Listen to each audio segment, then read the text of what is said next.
And we're back. This is the Colombia Calling podcast. I'm Richard McCall here in Bogota, 2,600 meters closer to the stars, although it feels that we're much, much closer as we seem to be sitting in a rain cloud that hasn't stopped raining for about 4 days. Our very special guest this week is based in Cali, so in the Southwest, the industrial hub of the Southwest. His name's Todd Cooley. He's originally from St. Louis, Missouri, and now he's living in Cali. And well, we're going to talk about what it's like to be down there, living in this part of the country, and also, being, well, experiences as a black man in a black foreigner in Colombia. So welcome on the Colombia Calling podcast, Todd. Richard, thank you for having me. Thank you. Well, he's a long-time listener. So this is the most important thing here. So we should celebrate that. Yes, I am a long-time listener, somewhat of a fan, if you will. Been listening to the show for a little over 2 years now, and honored to be on it. Thrilled. I think that's great too. But no, 2 years is a short. I mean, this is our 10th year now. Can you imagine? Obviously, I don't point you to the early episodes as we were finding our feet, but this is our 10th anniversary this year, I think in June or July. So I'm going to have to work that one out. But you've been here now in Cali for roughly 5 years. And prior to that, you were all around the country for, well, a year and a half, 16 months, a bit more. Tell us how you came to be in Colombia in the first place. Interesting question. Well, I am a lawyer by trade.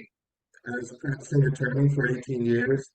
Went to University of Miami School of Law, and through that experience, met a lot of colleagues from South America. Colombia, Brazil, Peru, um, Cubans, obviously being that part of the country. So that's um, kind of what gave me the idea, what generated the idea of one day, planning on coming to visit and spending some extended time. And then life kind of worked the way it works. And several years later, I took a sabbatical and did some traveling, and really found Colombia and both Brazil kind of suitable as far as what I was looking for if I were to ever, expatriate and live outside the country, which at that time was kind of like, maybe it'd be nice to work for 6 months in one of these countries and still maintain a foothold in the US. So that was kind of the idea at the time. And then I said that after sabbatical 2 months, a few years later, maybe 2 years later, I got a call from a former law school. And said, "Hey, there's an opportunity in Colombia for you. Would you like to come? Would you be interested?" I said, "Yeah, sounds good." Based on that little 2 weeks there, let's try it. So yeah, I mean, you were like a crossroads in your life because you were an attorney, stable. I imagine your parents thrilled. They got you through school, everything else. You stable, and then suddenly said, "No, I'm going off to Colombia to teach English." It's something like that. But I didn't necessarily, look at it for the stability lens. That's true. I looked at it more from the, lack of equilibrium in life and stress angle. I mean, I was working 60 hours a week, was very unhappy, not really having an opportunity to really enjoy life, just kind of always grinding. And um, I looked at it more from an opportunity to change and regain some things I had lost along the way, working and basically chasing money. So kind of the opposite there. I think that's it, isn't it? A lot of us who move over here and become immigrants to Colombia, trying to regain something is a very key element. I mean, I work incredibly hard. I am very careful, though, about not working overtime. I have children and trying not to work on weekends, but I am a freelancer. But at the same time, my kids are home. They deserve to have some, the attention, parental attention, and so on. But there is something else, isn't there? There's something else that we regain, and I'm not saying by living in expat, existence, because we are immigrants to Colombia. You've been here more than 5 years. I've been here forever, and but there is something that has been regained, and sometimes I have a difficulty putting my finger on it, and other times I'm like, there's a degree of the liberty of lifestyle, or I am able to spend more time with my family. I don't. Maybe it's because it's more family oriented here. Maybe from that where I might have come from. I don't know exactly what it is, but I certainly feel a lot less stressed, and certainly happier. I don't know, what is your feeling on this front, Todd? I agree with you 100% with that. And I think there's an insistence on taking time to relax here. And it's kind of indoctrinated into the culture, at least here in the Pacific. Mm, Richard, where it's like, okay, we've worked hard for a period of time, a length of time, whether that be 10 hours, 12 hours, or if you want to put it in weekly terms, 50 hours, what have you. But at the end of a long duration of hard work, there's always time to relax, celebrate, or even, create something worth celebrating, is often done here too. It's like, oh, well, let's, celebrate this. Well, why are we celebrating? Oh, because we need a reason to. yeah. Um, so you know, I would say this is just something like inherent Mm, that I've discovered. Like, please relax, take your time. And mm, it's definitely reflected, unfortunately, like in the services and things like that. yeah. Where you can, have a window of 12 to 4, and the guy shows up at 6 and it's like just gives you a bunch of tape handles, and it's like, Yeah, oh, well, well. that's the total flip side. Was we still expect to things to work on time, but be able to take time off, and Yeah. I guess I guess we have to stomach one with the other and that one. But it's like I am aware though when getting older and so on, and I never thought I'd say is approaching 50, and I'm like okay, I got to take some time off. I got to do something, or go swimming, or just take a walk. Yeah, well, for me, I mean, I'm a little older than you. I mean, I'm approaching 55, you know. So when I came here, there's a definitely more of an urgency, Mm, if you will, to find a place of, that has the potential for retirement as far as affordability. Um, you know, that kind of also had the opportunity to work at one's leisure, if you will. mm, I'm not practicing law anymore. I'm teaching here, which is a schedule that's much more manageable for me. mm-hmm, Allows me to also do a great deal of volunteer work and work outside the parameters of what I essentially get paid to do, work out in the community. mm, Affords me time to do that. So mm. yeah, it's Ah, been good. a little bit more urgency, as you say. Now, you came to Colombia, let's say, in the Colombia bilingue. From what I understood from this program, I guess it was government run. What I understood was that you got paired with a place where you were going to teach, and that was it. But in your case, you located in 4 different places around Colombia over 16 months. So you got to a real immersion into the country. Mhm. Well, I don't know if it was, in my case, fortunate or not, because it also provided, a great deal of instability for someone who had just moved to the country and wasn't familiar with the language and didn't have a friendship base Mm, as well to be moving around. So I got to see a lot of the country through some yeah. circumstances that allowed me to be, 4 different places within the 16 months. But Mm. I don't know if it So, I but don't know what kind of true benefit it had in the long run, other than allow me to see kind of worked negatively where I didn't want to live or where I didn't want to settle or places, unfortunately, I didn't like about the country, you know. I think it was a kind of a process of elimination, work backwards kind of a thing, you know. Yeah. Well, yeah, I like But that. It's like, well, yeah, I don't want to live here, so I'll go to the next place. So I don't want to live here. So you arrived in Bogota, and then you didn't want to live there. no, no. I, I arrived in Bogota and was originally supposed to go to an outpost in Antioquia. Okay. Uh-huh. And I got there late, and due to some unfortunate circumstances, that position didn't really give it away. Okay. So they were like, well, we can stay here in Bogota and work here, and then the next available position will move you. Okay. I said, great. So I was there for maybe 4 months or so, and then went to Cartagena, which is very nice, and was settling in there. And the program director or the coordinator at that particular location where I was working, she quit, and no one else in the institution really had any idea of the program or what it entailed or the point of contact or whatever. So it's like, okay, the one woman who is in charge of kind of you, so to speak, is no longer there. So now we have to move you again. So this was kind of the series of unfortunate circumstances. It wasn't really the, the way it was really designed to be. So, yeah.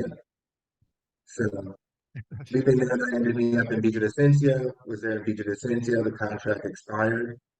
Actually, I renewed the contract because I still wasn't clear on really what I wanted to do. And then I got to Cali and decided, okay, I decided after about 16 months and having been in Cali and afforded the opportunity of staying in Cali and living here Wow.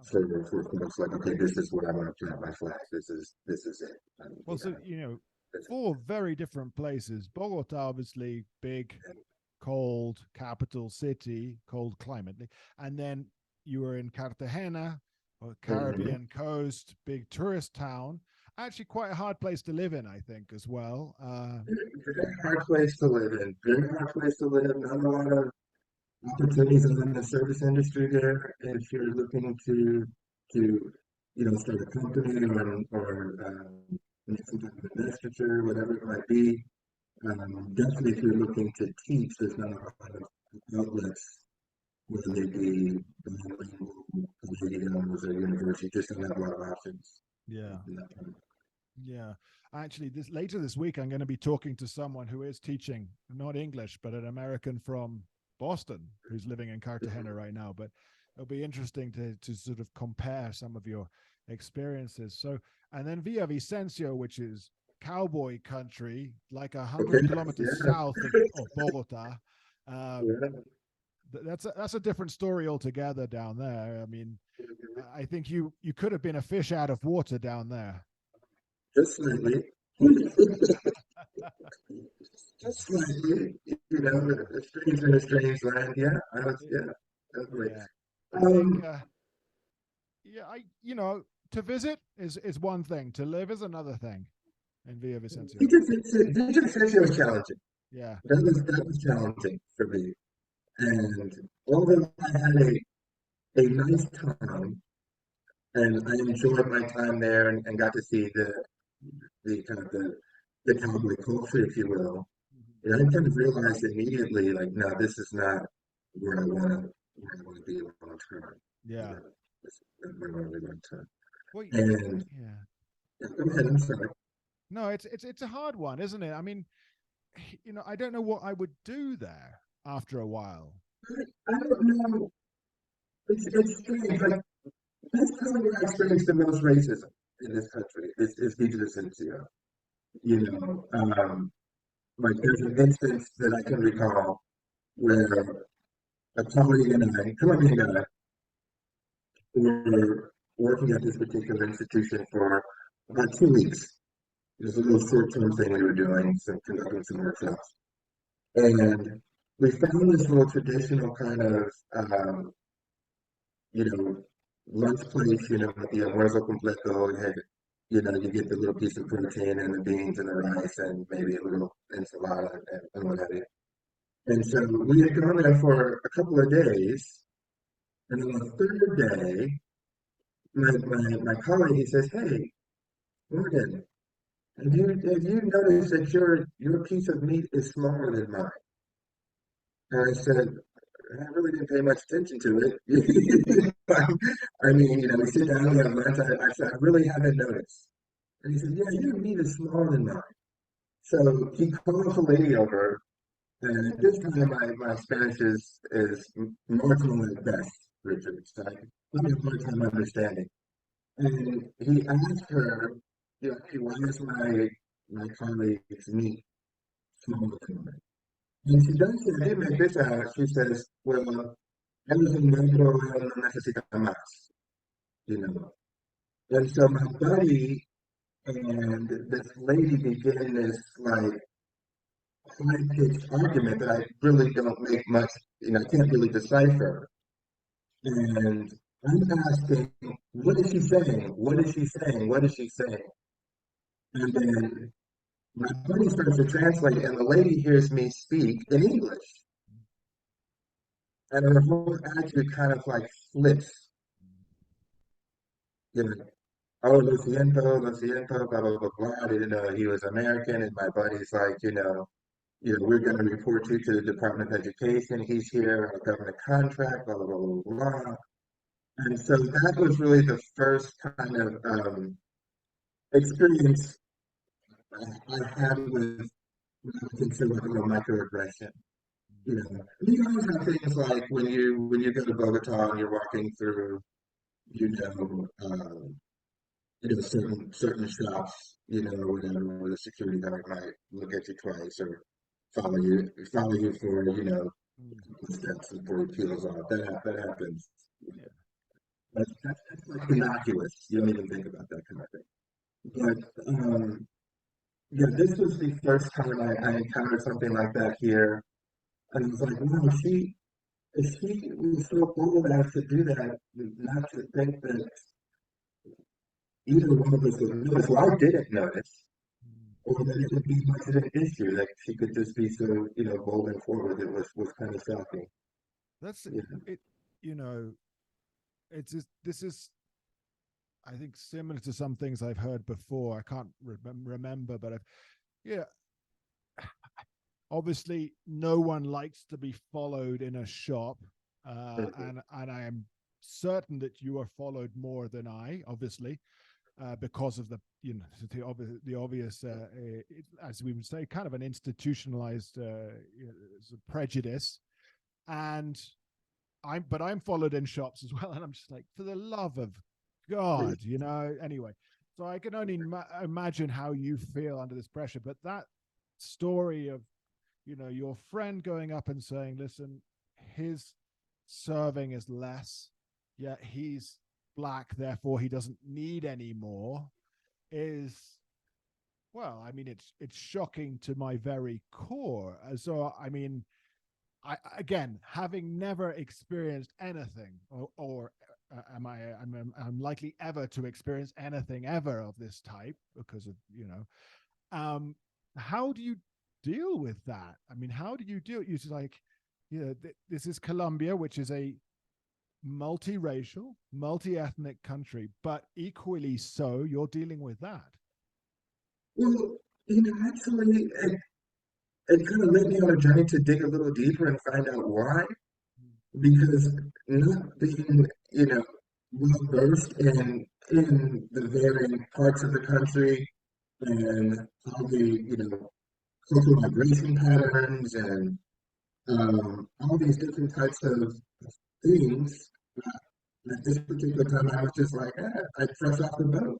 Yeah. So, I did a little research and found out where, like, kind of the conservatives, rest power in the country and where the progressive rest power in the country, where historically different parts of the country have been underserved from government standpoint, and why the kind of discontent was here, whether the government support was there. It really kind of led me on an educational journey of picking up a few books, listening to some shows like yours, actually, and finding out, okay, what's going on in this country? What's going on in this country where the, you know, there, everyone is Colombian, yes, but there's a definite kind of caste system here, Oh yeah. you know. And in addition to there being, you know, some underlying, you know, prejudices regarding, you know, race and color, there's also a caste system here. I mean, you have what, you know, 10, 12 families own 75%, 85% of the wealth in this country, you know. Very much so. That's it's oligarchy, you know. Yeah. It. I mean, it has to be tough. I mean, you were in Villavicencio, you experienced this. Obviously, and then your time at Villavicencio came to an end, and you ended up in Cali. And Cali, you said, you know, it was 15 minutes, and you knew this was the Yeah. city to you. And of course, Cali being a gateway to the Pacific coast, with the different migrations that have taken place there, you're going to feel more comfortable because it's more ethnically and racially diverse, right? Oh, I feel right, you know, I felt right at home.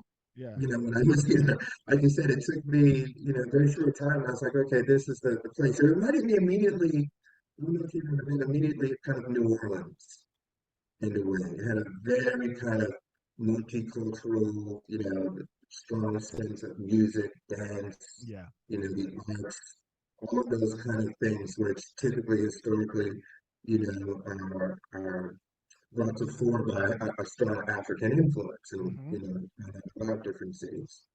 Um, yeah, so I immediately felt at home, and then just, you know, in everyday life, you know, I Yes. see more people that look like me. Yeah. Um, and that's not necessarily saying it's a bad thing or a good thing. It's just a more comfortable thing.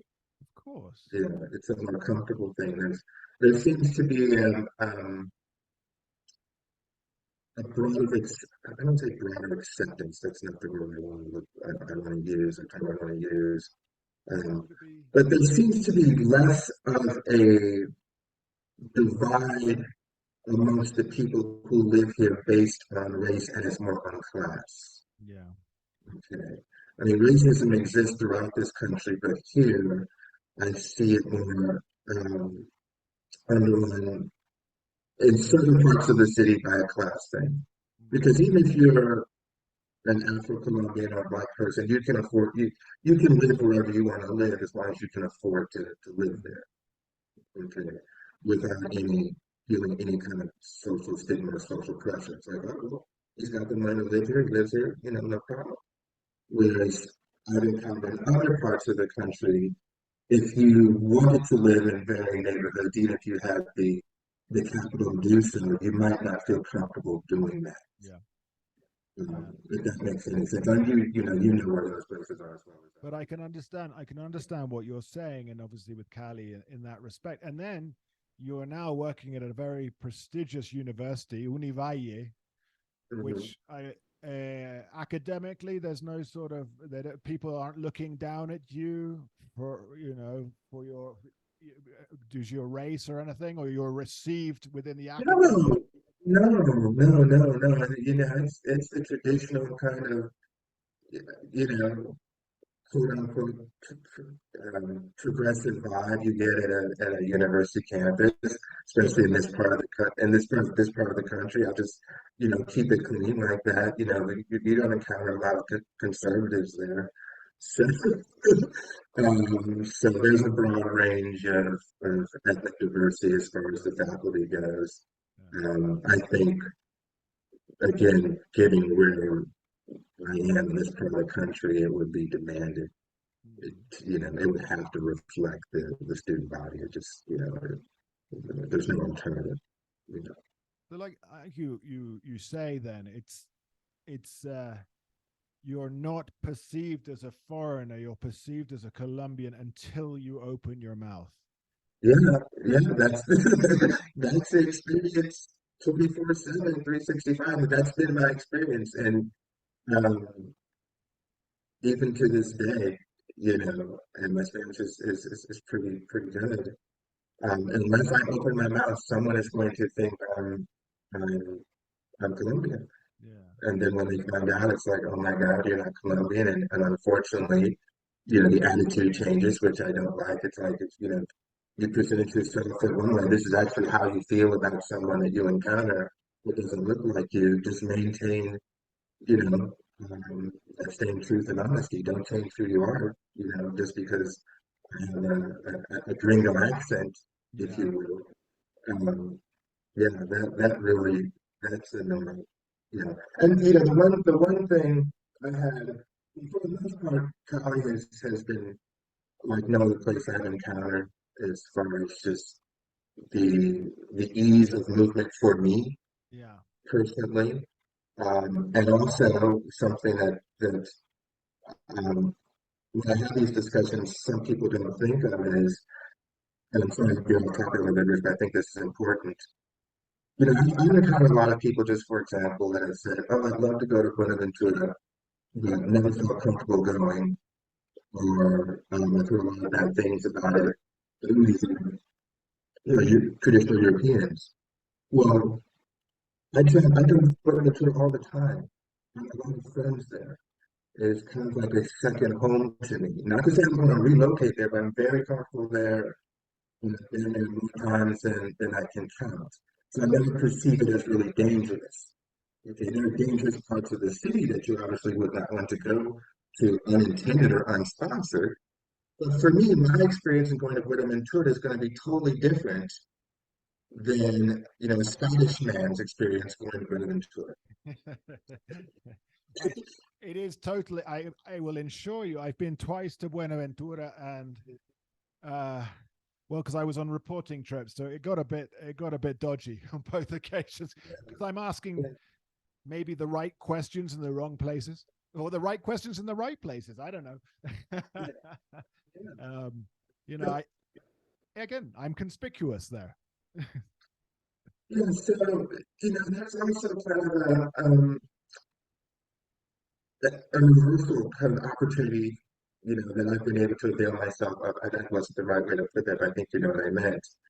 There's been some opportunities I've been able to avail myself of in some friendship circles that I've Mm, been fortunate to be able to make and enhance that someone else might not have, mm, you know, have the ability to, which I'm very blessed and thankful for. And those are the kind of relationships that I have found to be, you know, um, less transactional, you know, um, more okay, just we accept you regardless of, your accent or your level of Spanish, as opposed to, well, you are the American and, can you eventually, teach my niece English, or, you're invited to certain functions as, oh, my token American friend.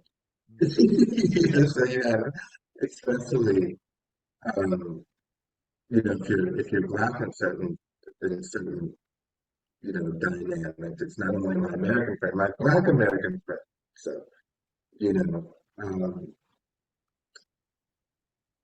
being able to be accepted to and find comfort in certain parts of the Afro-Colombian community in the Pacific here.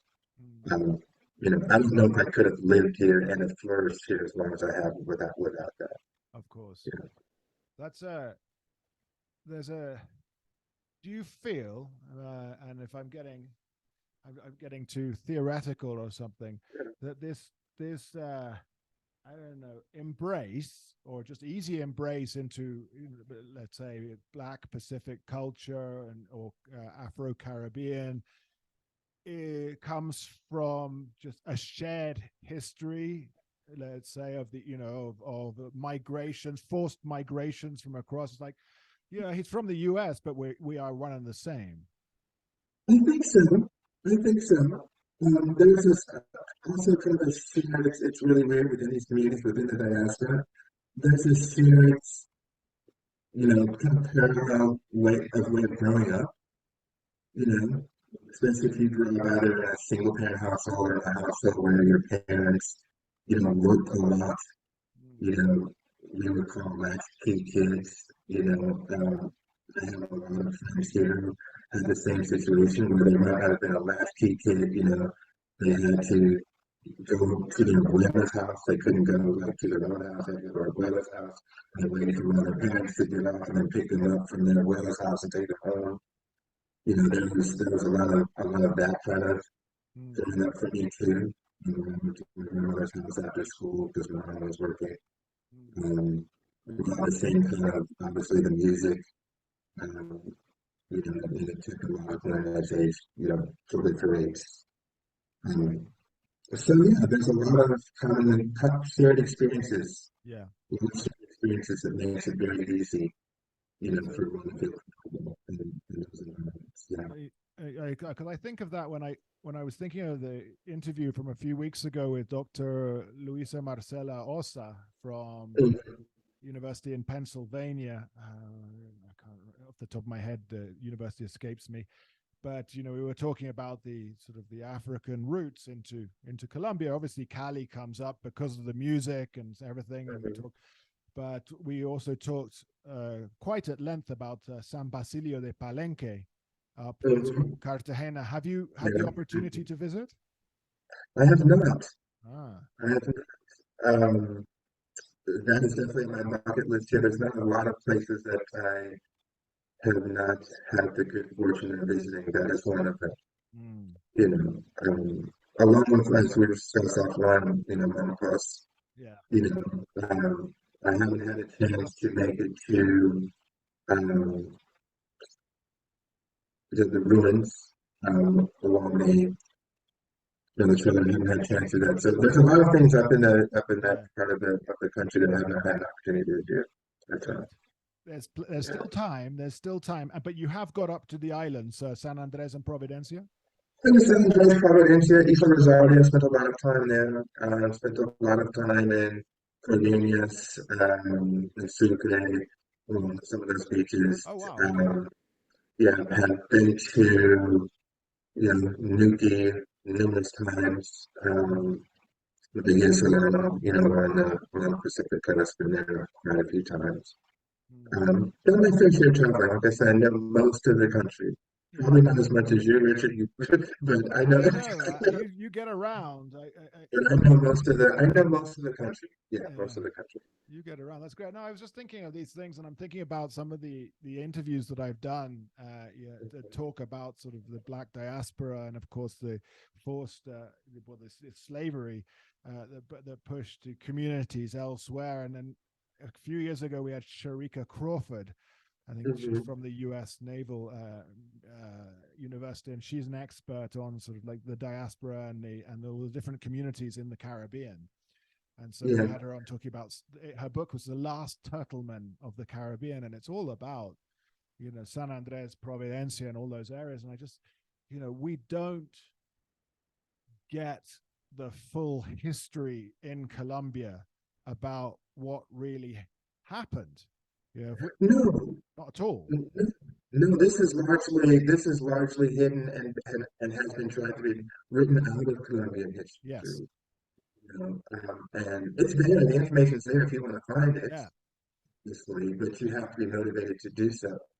And so, that's another thing that I encourage, people that come, you know, friends of mine to visit and always. And the funny thing is, when I have a friend that visits, they always say, "Well, I can envision myself living there if I was if they're black people, other black men that have come to visit me." But then, kind of when you tell them about some of these um, institutionalized layers of racism, you get these microaggressions that are encountered. It's unfortunate because you have some that have the traditional mindset of, oh, I'll insulate myself from all that because economically I'll be able to afford to live at a certain level and not have to deal with any of that. Um, unfortunately, you have the person that just thinks in that way. Like, I'm going to be living off my pension or whatever the value of the money is as far as the exchange rate goes. I'm not going to basically even have to deal with any of that kind of thing. Um, but there's people that actually, care a little bit and think about those things and take them into consideration if they ever consider Yeah, I think so. moving. I think I mean, obviously. there's a lot being written, there's a lot being discussed at the moment, but if not here, as we said, not here. Mhm. And I do think that, isn't there the history of there was a black president, but he's been written out of history. His name was like Nieto. It was came to power under some type of military circumstance or something like that.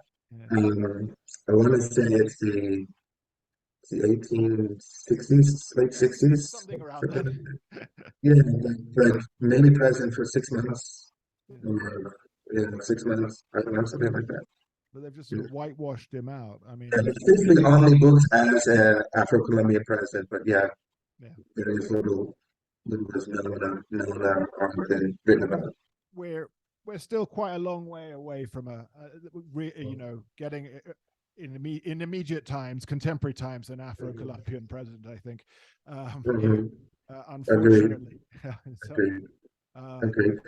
But there is an interesting dynamic just as the overall kind of, for me anyway, living in the Pacific, again, I can't speak to people that live in other parts of the country. There's an overall kind of different um, vibe since Petro's election as opposed to the previous administration. Um, Things are still, highly inequitable, but people feel as though at least someone does give a little bit of a damn. yeah, Whether or not how much of that is lip service and will ever be borne out in actual policies that affect the region or monies that's going to the region, at least there's an overall um, better sense of well-being, yeah. collectively. People feel better, Well, which there's something to be said for that.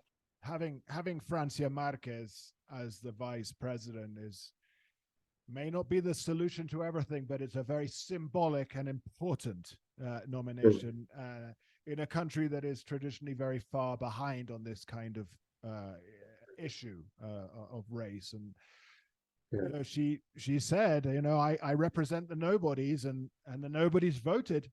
So I mean, what can you say? So there, as you say, it probably gets to a point where yes, somebody does give a damn, somebody is paying attention. We obviously, there's a long way to go as well, you'll know, and but these are moves in the right direction. I can only say that. I wanted to change a little bit as we wind this down a bit, because I know you're a busy guy too. But how were you down there during the 2021 demonstrations in Cali? How was it for you down there? Anybody wants it up? Yeah, it's interesting. I'm about to say I'll keep it clean. I live in a very nice neighborhood. Okay. Within meters, 200 meters of the university. So it's convenient for me, right? I'm getting to a point here. So on the one hand, I was a little insulated because I have this, I live in this nice building in this nice neighborhood. But on the other hand, if I attempted to go to work, and really less than a half a mile from me, there's these encounters with SMAT, and there's this, this smell of, gas, smell of, smoke bombs, and you can constantly hear, a helicopter, and there's this, it's very, very interesting dynamic for me during that time period. It's like, all of my students are in the streets, they're all protesting, they're all doing their thing. You wish them the best and pray for their safety, Yeah. you know, um, knowing that, you have this kind of connection with them and knowing the sense of their frustrations and why they're out there. But on the other hand, you know, you're a foreigner, you're just a guy that immigration has allowed to be here. And it's like, hey, I really don't have a dog in this fight. I have opinions.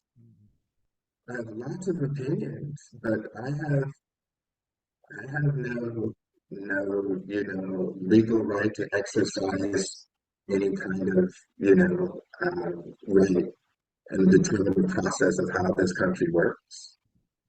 I just live here, man. It's a good way to put it. That's I good. just like it. And like I said, I have opinions. I have these discussions, in the right company. But all I can do is sit back and watch. At the end of the day, I don't have And a say so. stay safe. Yeah, That's the yeah. thing, isn't it? It's when you got to stay That's safe. it. I'm always curious. Obviously, I know of a lot of people who are there at the time, so I'm always curious of hearing the different experiences. And a friend of mine who was a photographer was down there. Was it the Mhm. Minga Indígena who camped in the Univalle? Yes. So my Mhm. friend was camping there and taking photographs. Yeah, that. And another thing is Univalle also acts as a staging area, for a lot of the students, the staging area for the students. And, on the opposite side of the street, it's a staging area for the ESMA when, during that time period, you know. There was, the one disappointing thing during that time period that I think, you know, if we encounter something like that going forward in the not too distant future, just be the disincentive to de-escalate. Yeah. The Clinton administration just knew nothing about de-escalation. It was just like, okay, tit for tat, ratchet up, ratchet up, ratchet up, ratchet up. That is no way to alleviate pressure on all. That's what has the opposite effect. It's just going to create more pressure. So I never understood why it wasn't in their benefit just to, de-escalate. You know, you're still in full control. You still can, Yeah. to a certain extent, exert your governmental pressure, on the peoples, but you don't have to beat them over the head to do it. This was You control all the levers. Why? It just makes no sense. It should be much more elegant I the way you kind of go about your suppression. yeah, it's a curious thing about de-escalation. I imagine that they would have been seen themselves as weak, but of course they have the power to That's my point. negotiate, and they've got the power Yeah. to leverage everything. Well, you control the money. Yeah. At the end of the day, I mean, you control the money. That's the one thing about this country that people always, when I talk to my educated friends, I like to say, you know, and they want to talk about the difference in the political structures between here and the U.S. and other parts of the world. I'm like, everything is centralized here. Mhm. You know, Mhm. I'm like, you go to the U.S., there's 50 states. They all have their own budgets. They all have their own, tax base and way to go about how they allocate their funds. I think everything's centralized here. Yeah. Yeah. That's the big difference. You've got to be buddy buddy and vote with someone in Bogota, um, whatever part of Hard. the country you represent, to be able to get any money funneled to you for whatever type of project or initiative you think are worthy to serve your constituency. It's the structure here is just not conducive to ever. I don't want to sound negative. That's not. No, let me take that back. The structure here needs to change somewhat Yeah. for it to ever really be able to fully serve the constituency it is bound to serve. It raises a lot of questions whether there is any aim to serve the constituencies. But let's not get into that. That's a whole other conversation. Um, Sorry, Richard. that's okay. But for another time, maybe over a beer. Yeah. um, but I think you hit on some really key points there, and I'm very appreciative of you sharing, some your anecdotes and experiences. Some not so good, others excellent ones of how you find time in Colombia, how you've moved here and really, I would say, assimilated until you open your mouth. But to life in Colombia, as I'm always a gringo. I mean, whatever the case, Yeah, it doesn't matter if I'm in the whitest area of Bogota, I'm still a gringo. um, so we just sort of I am happy here. Uh, as you say, I have opinions. Hmm. Whether I'm allowed or whether I should voice them is one thing.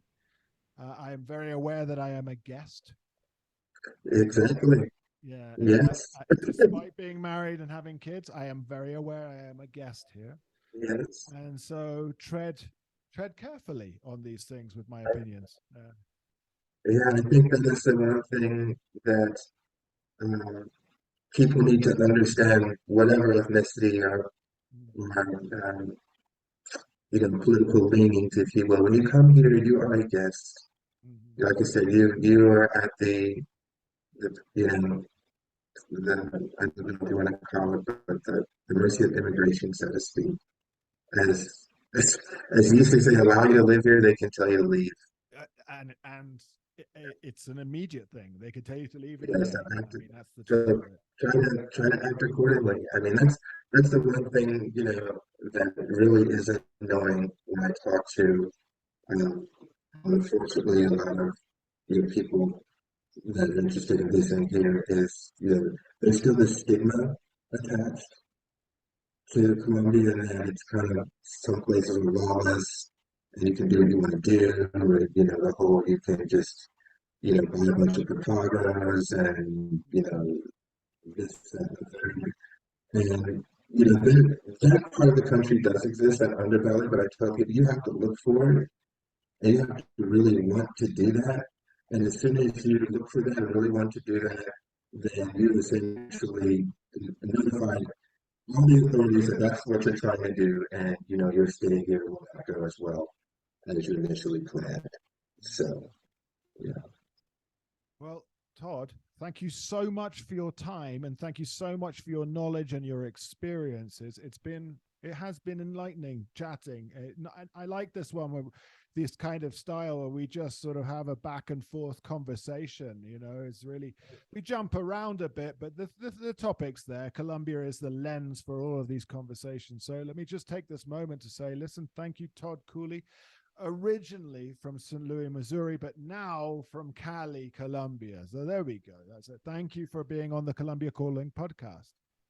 thank you, Richard. You're right. Cali is now home. But thank you very much for having me. I enjoyed it. Thank you. It was a great pleasure. It was a great pleasure. One day our paths will cross in person and we'll get to I'm meet. sure. I'm sure very well. I'm sure we will find ourselves at the same place at the same time eventually. It's this is as they say, it's everything's in a pañuelo here. Everything's in like a handkerchief. So there'll be a moment where our paths cross, definitely. So anyway, well, until that moment, please have a great rest of the week and look after yourself and continue to enjoy Cali and keep on, fighting the good fight at the Univalle, teaching English and well, enjoying life. Well, thank you, Richard. I plan to do so. I will be headed, like I said, to one of your establishments in Marcos within the next 6 to 8 weeks here. I look forward to that. And hopefully, if I catch you right, you'll be there and I'll get a chance to buy you a cerveza. Wow, we'll see how it goes. We'll see how it goes. Well, this has All been right. Columbia Calling, talking to Todd Cooley there in Cali. It's been a great conversation. Thank you for everyone for tuning in. We'll go over now to some messages from our sponsors.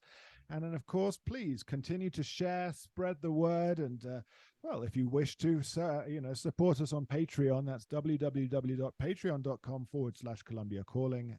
And yes, tune in next week. So thank you again, everyone, for listening, and bye-bye.